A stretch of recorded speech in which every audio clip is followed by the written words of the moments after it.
आखिर कौन है प्रेमानंद महाराज, जिन्होंने विराट कोहली से लेकर बड़े बड़े सेलिब्रिटी को अपना भक्त बनाया हुआ है। कैसे प्रेमानंद महाराज जी साधु बने और उनके पास ऐसी कौन सी दिव्य शक्ति है जिसकी वजह से इतनी बड़ी समस्या होने के बाद भी वे अभी तक जीवित है। क्या प्रेमानंद महाराज जी सही में भगवान श्री कृष्ण के अवतार हैं? इसकी सच्चाई के बारे में जब आपको ये सबूत दिखाएंगे तो आप भी यकीन नहीं कर पाएंगे। तो चलिए जानते हैं प्रेमानंद महाराज जी के बारे में कुछ ऐसी बातें जो बेहद कम लोगों को पता है। प्रेमानंद महाराज जी को आज कौन नहीं जानता। वे इन दिनों सोशल मीडिया पर इतने वायरल हैं कि उनके भजन और सत्संग सुनने के लिए लोग विदेशी से भी भारत आते हैं। केवल आम जनता ही नहीं बल्कि बॉलीवुड से लेकर क्रिकेट जगत के कई बड़े बड़े सेलिब्रिटी भी प्रेमानंद महाराज के भक्त हैं। इतना ही नहीं, जब प्रेमानंद महाराज जी वृंदावन की गलियों में निकलते हैं तो उनके दर्शन पाने के लिए लोगों की भीड़ लग जाती है और उनके दर्शन पाकर लोग अपने आप को धन्य महसूस करते हैं। प्रेमानंद महाराज जी की ख्याति का अंदाजा इसी बात से लगाया जा सकता है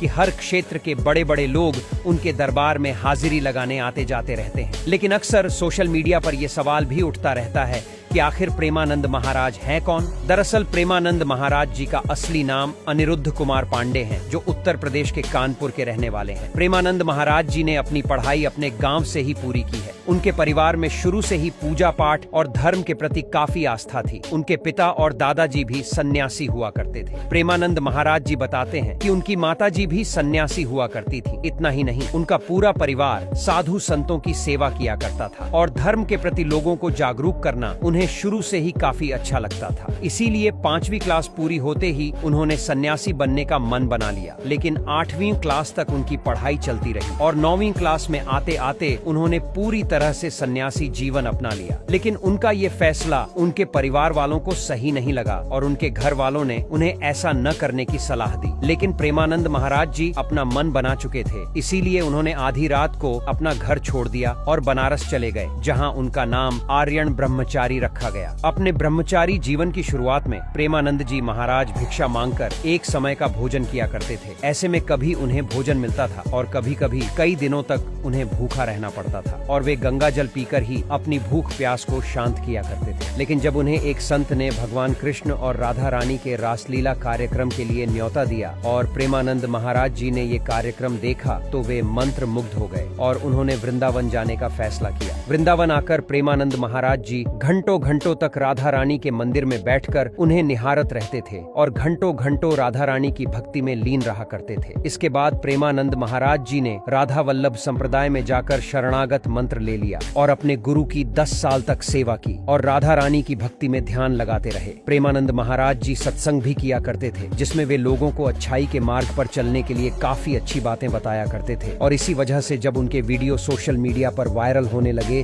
तो केवल भारत ही नहीं बल्कि विदेशों में भी उनके लाखों भक्त बन गए और आज बड़े बड़े सेलिब्रिटी भी प्रेमानंद महाराज के दर्शन के लिए वृंदावन आते हैं। कुछ लोग प्रेमानंद महाराज जी को भगवान कृष्ण का अवतार भी बताते हैं, लेकिन प्रेमानंद महाराज जी का कहना है कि वे तो केवल भगवान कृष्ण और राधा रानी के एक छोटे से भक्त हैं। इससे ज्यादा वे और कुछ भी नहीं है और यदि किसी को भक्ति करनी ही है तो वे उनकी नहीं बल्कि भगवान कृष्ण और राधा जी की भक्ति करें। दोस्तों, प्रेमानंद महाराज जी के सत्संग सुनकर बड़े से बड़े पापी लोग भी अच्छाई के मार्ग पर चलने के लिए तैयार हो जाते हैं। क्या आप भी प्रेमानंद महाराज जी को एक सच्चा संत मानते हैं? तो वीडियो के कमेंट में राधे राधे लिखना बिल्कुल न भूलें।